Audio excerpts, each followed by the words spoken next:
In our modern world, we think of algorithms as the new holy book, describing the very laws of our universe. But no matter how smart our formulas get, there's always a hidden corner, a realm that is incomputable. Engineers see glimpses of it late at night, staring at a frozen screen. Eyes might brush against it at the end of their own self-talk. We call these moments the black pearls of incomputability. They're not just bugs or system errors. They are fragments of another world, sinking to the bottom as calculations get trapped in an endless loop. When an algorithm hits an infinite loop, your computer goes into overdrive. The CPU screams, gets hotter and hotter, until it hits a feverish silence. The operating system calls it not responding and forces a shutdown. But in that instant, over and over, something is created, a kind of residue. We call it calculation sediment. When logic can't find an end, when data wanders a maze with no exit, it stops being just numbers. Bits start to overlap, gaining a physical weight, forming a shining black singularity, the black pearl. It's like a tiny gravestone for information that could never be simplified. You've seen these abysses in simple math. Take 1 divided by 3.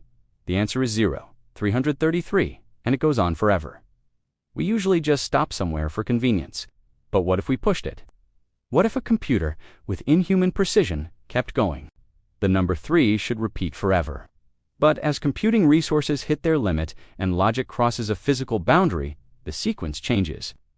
At the very end of the line of 3s, other numbers appear. Then, symbols that aren't numbers, then shapes from a language that doesn't exist. This is the horizon of incomputability. It's the moment you realize the computer isn't failing to find an answer. It has found something asterisk, more asterisk than an answer. At that point, the processor stops listening. The screen starts spitting out information that was never programmed, data you never entered. These are memories we're not supposed to have. The blurry light, a newborn sees a wash of colors before we learn words. The primordial landscape from a time before we were born, before the stars even formed. Why are the memories of our species dormant inside a computer? Maybe the universe itself is one giant computation, and we're all just variables.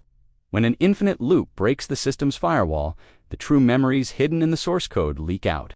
If you could swim through that backward river of memories, you'd arrive at an overwhelming nothingness. When all calculations cease, the fans stop, and the electronic hum dies. One single sound echoes in your mind. The sound of silence. It's the peaceful hum of the universe before we were split into individuals. A sound that is both silent and trembling in absolute peace. The system plays this sound one last time before it dies. Anyone who witnesses this can never see the world the same way again. So, if your computer ever freezes and strange numbers flicker at the edge of your screen, you should probably just turn it off.